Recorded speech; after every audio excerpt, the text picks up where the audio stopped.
Hey guys, it's Christian. It's Ash, and you're listening to The Group Chat is Haunted. Welcome in, everybody. Today is an Ashley episode. Woo-hoo! Ashley solo. Our first solo episode. Yay! I'm really excited because I really don't know anything about it. The only reason I knew about it was I watched a BuzzFeed Unsolved video from this originally, and then Ghost Adventures did an episode on him, and I'm like, wait a minute, let me start with that, because there's so much on it, and some of my pictures, not even gonna lie, are pretty cool. Side note really quick, and I don't know if you've seen it, and I've been wanting to tell you, and I've been holding it in for the podcast. Did you see that they linked another victim to Ted Bundy? No way. A couple of days ago, or last week, something like that. No way. Mm-hmm. Yep. Better shut your mouth. Yeah, really? It's been how many decades now? And there was, I think, one or two, like, male, or maybe it was just the one, male DNA, and they were able to trace it back to Ted. Stop. Mm-hmm. But what's crazy is right before he got killed, he had admitted to murdering her, but nobody believed it because they thought that he was just trying to claim another body. You know how serial killers are. They're like, oh yeah, I killed this person too, and really they didn't. Yeah. So they didn't know if they could believe him or not. So he actually admitted to it before he died, and now, however many years later, now they confirmed they it. can confirm it. Oh my gosh. Yeah. No, I didn't know that. I've been waiting all week to tell you this. What? Like, I didn't even tell you on Wednesday because I was like, I have to tell her on the pod. That's so crazy. But like, think about it. How many years ago was that? I would have to look it up, but yeah. Like, saying, hey, yeah, this is actually accurate. Mm-hmm. He wasn't just being a douche. Yeah. Like, is that not insane? that's crazy. So I don't know if the family is getting peace from this or what, but at least the family knows now that when she went missing, that's where she went. That's where she went. Mm-hmm. Ted Bundy was the one that would go and put their bodies on this mountain and would go back and fornicate with them. Ew, why do people have to after being deceased? Yeah. That's so gross. Weirdo. People are just nuts. Literally nuts. Anyways, what are you doing today? We're doing Eastern State Penitentiary. So imagine being in a locked room completely alone. No voices, no faces, no human contact whatsoever. Yeah, that sounds awful. Sitting alone in silence with your own thoughts. What's first of all, by the way, for me is a dangerous place. Yeah. I'm sure for everybody around, it's a dangerous place, but being in complete solitude 24/7. Well, more like 20 hours a day. And just silence and literally yourself. Nope. Me, myself, and I. I would figure out a way to off myself. Mm-hmm. And some people did in this particular penitentiary. Some people did, which we'll circle back to that. There's going to be a small section of the actual death ledger that I can actually show you. Okay. But so we're stepping into Eastern State Penitentiary in Philadelphia, a place that began as a hopeful experiment in reform, but quickly became infamous for isolation, punishment, and even lingering spirits. Can you visit it today? Yes. Okay. That's what it looks like. So that's how big it actually is. And that's like that's the front of it. It's very like castle-y. Yeah, it's kind of pretty. It is gorgeous. There's other pictures out there that this place is really pretty. That's crazy. Even when you go into it, as creepy as it is, and like internal pictures that I've seen, I'm like, wow, that's actually really cool. Like, to see it structurally, it's really cool. It's a really pretty, like, the amount of work that they put into it is crazy. It kind of reminds me of that place in Germany, that really big church that you see on TikTok now. Everywhere. It's kind of the same lines as that. So they kind of took religion and they brought it into, like, trying to reform people. Opened up in 1829. Originally wasn't meant to be cruel. That was not the intentions of this prison. Mm-hmm. Supposed to be revolutionary.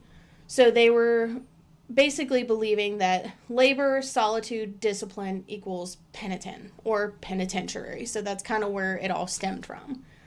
The actual prison focus wasn't punishment itself. It was actually more so like reforming themselves, like creating a new self of using this like religious basis.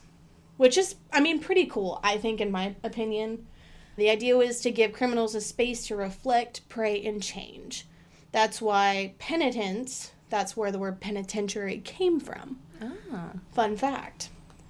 They took the idea and they took it to an extreme, which I don't think it wasn't meant to be extreme. Yeah. The actual penitentiary itself was originally meant to hold up to 250 inmates. So it's really not that big in comparison to regular prisons today. Yeah. But that have like thousands. Right. Because the actual prison itself, you can see it's quite large. Yeah. But each individual person had their own cell. Okay. They didn't have multiple people in a cell. They only had you, yourself, and I. Literally. Which I guess kind of makes sense. But totaling estimated about 85,000 passed through this prison at some point. So, again, going back to the total isolation, they were only allowed out of their cells for a couple hours a day, but they were put back into another cell outside, which to me kind of defeats the purpose. If you're not going to let me go outside, don't put me in another don't put me in another cell. Okay, personally. So they had indoor and outdoor. Yes. Okay. So basically, the moment these prisoners arrived, they were cut off from the world. Everybody. They didn't have visitors. They didn't have letters. They didn't even have interactions with the guards. They had dropped their food off. That's it. You didn't say, hey, how are you? What's kicking? Like, what's going on? People are human, though. Mm-hmm. Like, you have to have some kind of connection. Mm-hmm. They've proven that. Oh, I know. Through science. Well, see, and that's kind of why when I started, like, actually reading about it, it really kind of made the statement of they didn't really mean it to be that bad, but an outsider looking in, that is kind of crappy. When was it? What year was it? 1829. Oh, that makes sense. Early 1800s. Why did I think that this was in, like, the mid-1900s? No. Well, I didn't realize that the building was that old. Yes, this building is actually really old. I want to say, let's see. That's why the architecture is so beautiful. Oh, yeah. It's absolutely stunning. Because now the architecture is just shit. Mm-hmm, mm-hmm. Everything's a box, black, white, gray. It's bullshit. Yeah, pretty much. You don't have pictures of puppies and kitties and rainbows? No. No. They couldn't even have that. They couldn't have anything in their cells. It was literally That's a not bed. reformatory. No. So I mean, I know that people go to jail for a reason. My dad's a cop. Don't, like, come at me, guys. Don't come at me. But that's, anyways. No, I know. I'm going into the side of myself that is... It's the humanitarian part of it. Because you're like, everybody deserves... Like, I don't think that the people that are like, oh, just kill them all, like, to an extent, do I agree, kill them all? Sure, yeah, like, someone like Ted Bundy would never be able to be reformed. Like, Dunzo, that's good. Or what's the guy that... Somebody that's shoplifted and is in there because they're a thief, like, they can be hopefully reformed. The good shit. Like, no, it doesn't matter. Just let them go. Let them live their lives. If they're going to do it again, they're going to do it again. Yeah. You can't change them. But anyways, what is it? 3 hots and a cot is the moral of the story here that, you know, it's fine. Let them, it is what it is. Anyways. You're going to learn it or not. Yeah. That's my thing. You're either going to learn or you're not. Play stupid games, win stupid prizes. Here we are back to these people that are literally in total isolation. Anytime they left their cells, they had these hoods that they had to wear. Mm. They basically left, walked, they didn't get touched, they were linked up by the chains, and they had these little hoods, but actually it didn't have the little holes in it, so you couldn't physically see anything. Oh, wow. So these people were basically literally cut off. I feel like it's like a CIA mission. Yeah, like dun dun dun dun. No, but that's pretty much how it was. These people literally had no interaction whatsoever. What kind of people were put in there? Basically anybody. They had multiple levels of security. The one that had the most track is the max security. Mm-hmm. So basically if you murdered somebody or, you know, we're not going to use the R word, but the R word. I can use the other word, but not that one. But anybody went in there. I'm confused. What's the other word? I know what the R word is. What's the other word? Murder. You don't want to, like, murk somebody. Oh, I was like, what's the other word for rape? I'm like, No. So, sexually assaulted. Thank you. That's the word I was looking for. Is that better? Like, anybody that was, even the crazies went there. Mm-hmm. So, now, crazies, I think, eventually got put elsewhere, but primarily anybody that was considered in this, like, group of people. So, like, when they built it, they said, here, we're going to put you here. Gotcha. There was no cutoff of who got to go there and when or why. They thought it was a good start to, reform these people, and not so much. So, we're back in here. The cells are stone, so it's not like walls. They're like physically stones. Even the floor was stone. So, it was really uncomfortable for these people. The exercise that they got, again, happened alone in closed yards. And each cell had what's called the Eye of God, which was meant to remind prisoners that they were being watched even in isolation. So it was a actual skylight that they put on top. It was like this little sliver of light at the top. So they could basically see outside, but they couldn't. And that's all they got. That's crazy. Mm-hmm. Basically, you're paler than Casper the Friendly Ghost. For many inmates, it felt less than spiritual, more like being buried alive. Oh, for sure. Yeah, especially with only a beam of light coming down. Yeah. Like, no, we're not looking for the Star of David here. That's not what we're doing. But here we are. So, obviously, as these people have been in this prison for X amount of time, they start breaking down. Obviously. Yeah. I would break down. Anybody that is shut down that long, mm-hmm. from physical touch, from talking, from the visual side mm-hmm. of other humans. Even if it's just the guard. Yeah. I don't mind just seeing the guard or seeing other inmates. Sure. Okay, cool. Like Gwinnett, they've got a whole living area that these people get to socialize in. I mean, what's 1 or 2 hours a day gonna hurt? Yeah. But I think that's... Oh, the mindset of those in the 1800s. Yes. So, I mean, thinking about it from this day and age's perspective, I'm like, absolutely not. There's no way, couldn't do it. You just go ahead and take me out. Just take me, exit stage left, that's where we're going. Sorry, I'm not hanging around. You can't go home, but again, you can't stay here. Prisoners start to break. Some stop speaking entirely. Some prisoners actually didn't speak anymore. They probably either A, forgot, or B, they just went that nuts and they stopped talking. But some people hallucinated, lost their minds entirely. Charles Dickens actually visited the prison, and he was horrified. Oh, I'm sure. Horrified. And he said he called the system worse than physical torture because it destroyed the mind slowly. Some say that you can hear the echoes of the broken minds within the prison, and they never really left the prison walls. They may have physically left, but they'll always be there. They're spirits. Mm-hmm. So when things really started to go right for these people, even though the prison was supposed to reform, punishment was still brutal. They had a couple different things that they did. Now, I only have a picture of one of the things because I wanted you to visually see it. Okay. Because it kind of makes sense when you see it, and then you kind of see what it does. Water bath was one of them. Okay. So we know... I'm pretty sure everybody knows what that is. Everybody knows what that is. Dunked in icy water. They were actually hung on the wall overnight, like actual human ice pops. So when they were, like, overnight, they would have, like, actual icicles formed on their skin. And they thought that was going to work. Okay, sure, yeah, let me go ahead and grab a Johnny Pop over here. Oh, my gosh. Flavored like Carl. Like, no, we're not. Flavored like Carl. Like, we're not doing all that. Dang. So, the second one was the hole. Most prisons have a hole. Yeah. Pitch dark underground cell with minimal food and no human contact at all. Literally. Like, these people dropped the food and they booked it.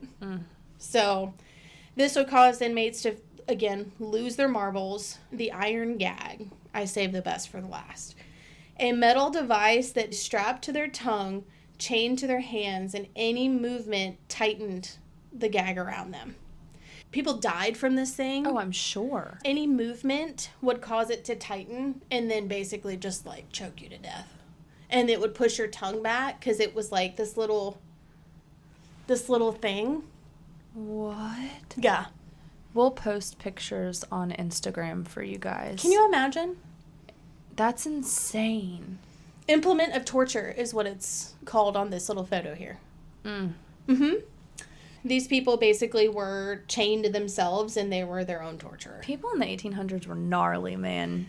Heifers. Like, you have to have a messed up mind. It's like, what's his name? To come up with these things. What's his name? Like the person that comes up with these things are even more messed up than the people that are in the prison. Well, unless you murdered somebody.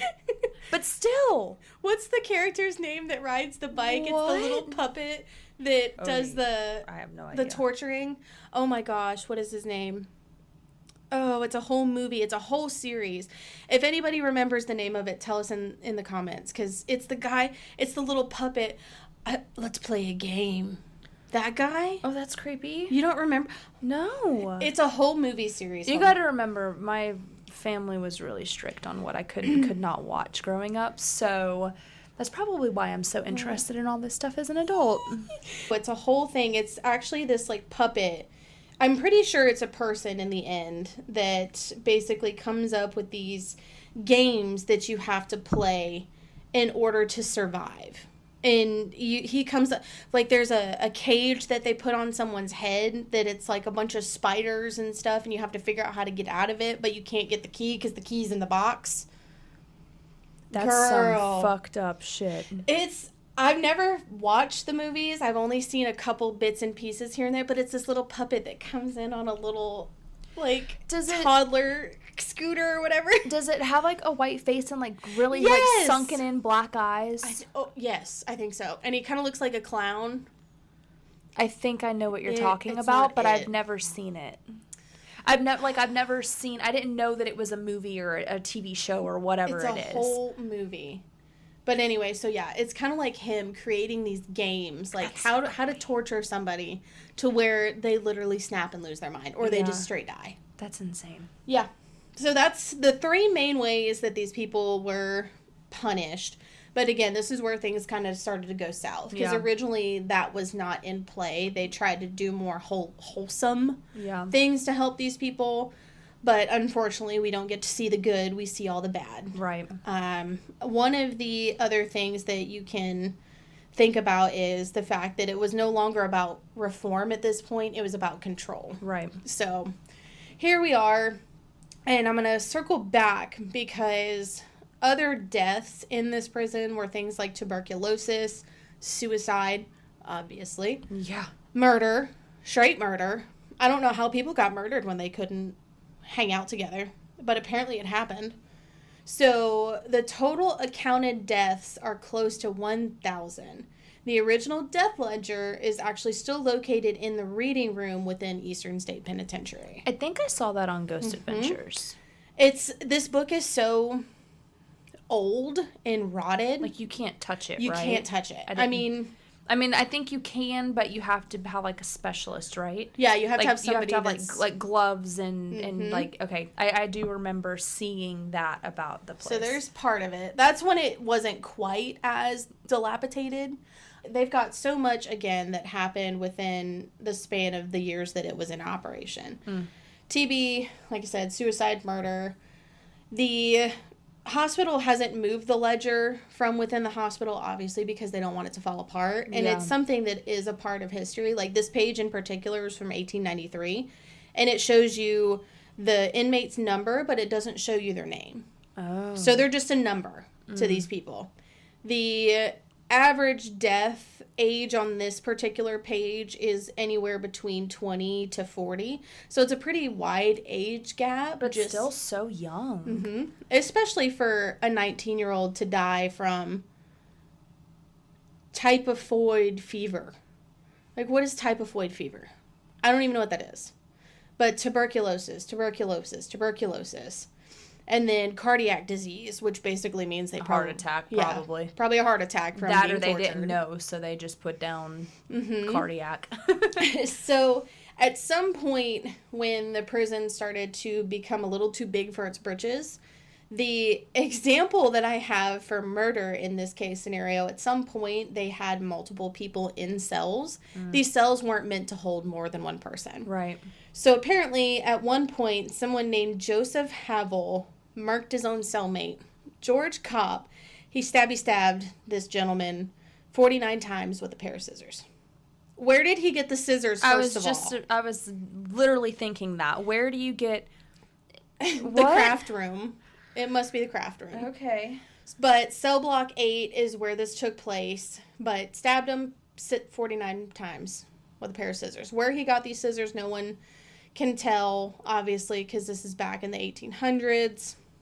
It is what it is. There's nothing you can do about it. But that's one of the known murder cases in the actual prison itself. Which is fine. Happens like that sometimes.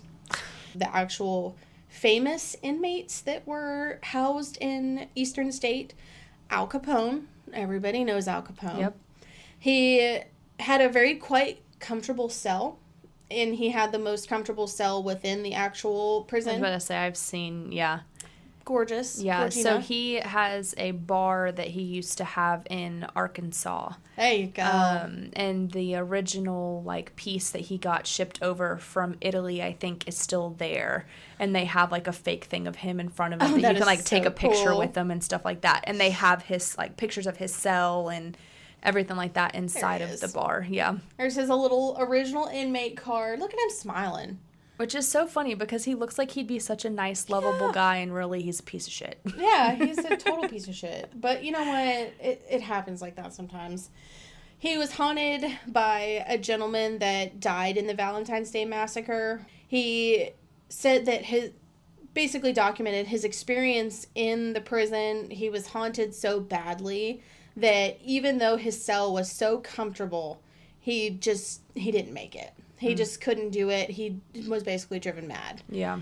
Jimmy Clark was the gentleman that was in the Valentine's Day Massacre. That's who said to come back and haunt him. Which I'm not really sure why only one person came back to haunt him. Because there was like 8 people, I think, involved in that. They basically shot him. What is it that they were on their knees and they shot him? Style. Yeah. That's... Yeah. He's a crappy person. Mm-hmm. So another one is Willie Sutton. He supposedly escaped. There's no documentation that this gentleman ever escaped, even though he claims he escaped, but no one ever believed him.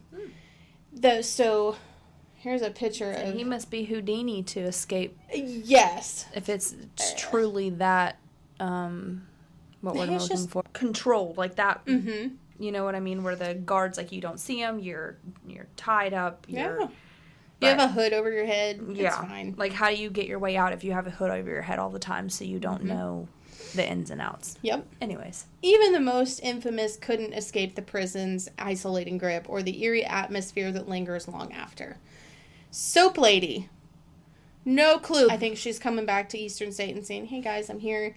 So this person's often reported seen on the 2nd floor. She appears to guests and staff linked to the prison's most notorious, often tortured history along the several other paranormal entities such as Al Capone and Willie. The Soap Lady is famously associated with the 19th century cadaver in a soapy substance now kept in a museum somewhere in Germany. Interesting. Or we can reference Moaning Myrtle. We can reference her too. Oh, yeah. So, Moaning Myrtle. I don't think she actually exists within the prison, to be quite honest. I just think that they just threw that in there for funsies. You know, everybody's got to throw some lightheartedness somewhere in there. So, even today, the prison still isn't silent. Footsteps behind you when you're walking and no one's there. Whispering voices, sometimes calling your name. No, absolutely not. Shadows moving along the hallways, disappearing when looked at directly. They don't want to be seen. Clearly, I wouldn't want to be seen either, especially looking like that.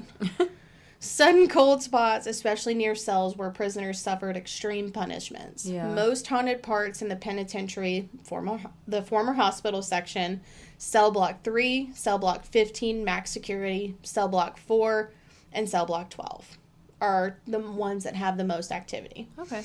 Al Capone's luxurious cell is a part of those as well. You can feel a heavy presence, obviously. I would be, pretty locked into a place where I basically went mad and died. Yeah.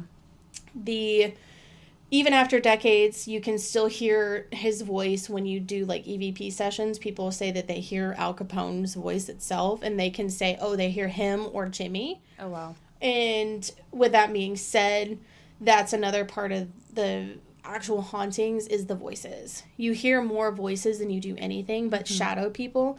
There's one that basically the lady said she saw him stop in the middle of the hall, and then he crawled up the wall, and then he crawled up the ceiling, and then he just vanished into the ceiling. No, thank you. Like a spider. Nope. Yep. That reminds me of the movie Hereditary. I'm good. I haven't watched a scary movie since then. Oh, no. Nope. I wouldn't. And there's people say that you can see the people running on, like, the actual, along the, wherever the cell doors were, and the actual, like, lining or whatever, or railing. You can still see them running. And then it just runs, and then they just disappear. I wonder if they think, because, they say sometimes that ghosts don't realize that they're dead or that the times have changed. Like, to them, they're still in the 1800s or whatever. I wonder if because the doors are open in there that they're like, I'm free, I can run. You know what I mean? And they think that they're running away, and really it's just a never-ending loop. Like, they're stuck there. They're stuck there. They're quite literally stuck there. I believe that about this place. Yeah. I think these people went so mentally, so mad, so mentally out of it. I don't think they know where they're at anymore. Here we are with other areas like the hole, or where the iron gag was used, because again, they had to torture these people somehow. Yeah. You can feel a sense of dread, those who suffered here. I mean, I would be depressed too. I'd be very depressed if this were my life. You can do Halloween tours, and apparently you can hear doors creak, lights flicker, and shadows seem to shift on their own. Whether you believe in ghosts or not, there's an energy here that doesn't feel finished. I believe it. I would agree. We move into several escape attempts were tried. In 1945, 12 inmates dug a tunnel and escaped. Cell 68, they used flattened cans and spoons to dig a 12-foot tunnel, but unfortunately did not succeed, shockingly enough. I'm not surprised. But 12 people tried to, and unfortunately they got out, but they were brought back in. I'm trying to figure out where the 12 people found the time of day to interact with each other. I'm assuming when they started kind of piling people in, which is one of the reasons they shut down the penitentiary, because they started just overdoing it. Yeah. It had to have ended up being at some point where they were allowed in a common area or something together. So it was one cell, so I would imagine, so this is like... I'm saying there's no way they fit 12 people in one of those cells. It's way too small. So that's one of the corridors that you can see. Like, they have the individual cells on each tier. Yeah. So I'm assuming, like you said, at some point they probably did let like them kind of common come out. Yeah. But nobody really knows the official how it happened. Interesting. Most were caught, but... basically proved the system was failing. Or maybe a guard was in on it. Ooh. Didn't think about that until just now. That's a good thought. Because how in the world did 12 people...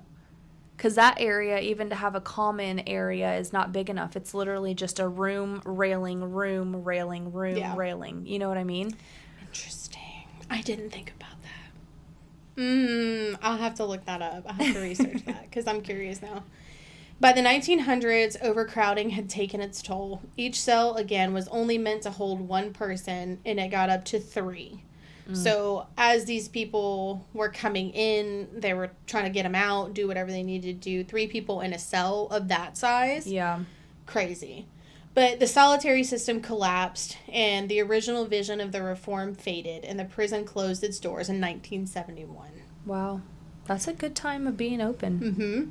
Especially with the conditions that these people lived in. Yep, right. And as it kind of declined, it became more the more people we can fit in here, the better. We can reform these inmates, even though that it literally proved to not work. The reform that they tried to use in this prison and across Philadelphia, it was basically abandoned. They said, you know what, this is not how this is going to roll. We're going to get rid of it because this is clearly not working. Because either people were released and they were 10 times worse than when they went in, or they never came out. I was going to say, which I would be 10 times worse too. Because then you're going to have mental problems if you didn't already have mental problems. I'm seeing stars. I'm seeing all kinds of things. That's awful. So after its closure, obviously you can still visit it today. You can go do tours. They do offer Halloween tours. I don't think it's necessarily a specific kind of tour, but you can go in, you can walk around, you can see all within the cells. Yeah. They take you to some of the haunted areas, but they use caution with that just because they don't know if something what could happen. Yeah, or if something can follow you home. Oh. I mean, I would imagine something probably could follow you home in this case scenario because maybe they just but want if to you leave. know what this place is and you're going and visiting it, then you should be prepared that that is a slight possibility. Like Zach Bagans' museum. Correct. Yes. That's why I'm so back and forth. I want to go so bad, but I'm so terrified of something coming home with me. I don't want to. If I didn't have a baby, I probably would go, but I'm terrified to bring something home and it affect him or affect me and affect him, and I don't know if I'm willing to cross that line. I don't even know if I want to walk past it. I mean, I know they say that like they've taken precautions to where stuff can't come out. Yeah. But I still don't trust it. Yeah. I don't trust y'all's precautions. Like the Dybbuk box, the salt. What the fuck's the salt gonna do? Apparently it's supposed to lock in the spirits. That spirit is like ancient. know. Yeah, I don't know. Anyway, salt, no salt, pepper, no pepper, tomato, we're all, it's fine. But I mean, hey, it might work. So maybe we'll just take salt with us and we'll just put it in our pockets. Take some holy water. No, yeah. I'm not Catholic, but I'll find somebody that is. We'll find somebody that's Catholic. Don't you think twice. Don't threaten me with a good time. Obviously, today it stands abandoned. Nobody's consistently in there other than the tourists that go in. You can schedule a tour. Visitors report footsteps echoing in the empty halls, whispering when nobody's around, shadows that move independently from the light. Here we are with the shadows. Yeah. That seems to be the common thing, just because, again, these people probably never left. Some say the spirits of the prisoners linger, trapped between the walls, reliving isolation and torment. Eastern State Penitentiary began as a bold experiment in belief that silence could heal, but instead it became a lesson. Too much isolation doesn't reform people, it breaks them. Yeah. And maybe the spirits of the broken souls never truly left. If you were left alone with nothing but your thoughts for days, weeks, or years, what would happen to you? I want to go visit it just because I don't want to feel what these people felt because, quite frankly, I would probably cry. But I would like to at least at one point in time physically see it for the building. myself. Yeah. Yeah, it's definitely gorgeous architecture. It's a haunting place, but for what it was built for the right reasons. But and then it went down the wrong path. Somebody basically said, "Ooh, money, and let's shove people in here, and then let's torture them because we can control them." Right. He doesn't ride up on the little thing. Let's play a game. Ugh. The way you said that the first time made my skin crawl. Yeah, let's play. Yeah, he says, let's play a game. And he basically tortures these people. Oh, my gosh. What is it called?